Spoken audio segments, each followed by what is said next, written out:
front of me is HONOR X7b, and today I would like to show you how you can add photos to text message.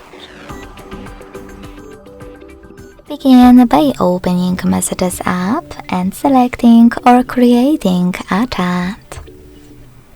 Now click on this icon of a camera and the photo at the bottom left corner, and click on all of your photos that you wish to add. If you can't find them over here, click on Gallery section, select them from here and hit Add at the top right corner.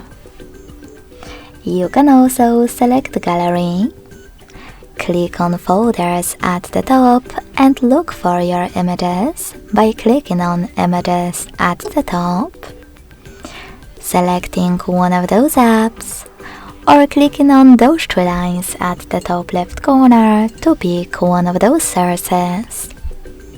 Whatever you decided after finding your photo that you wish to add, just hold it and click on Select at the top right corner to attach it. Thanks so much for watching. If you enjoyed this video, don't forget to leave a like, comment and subscribe. Bye!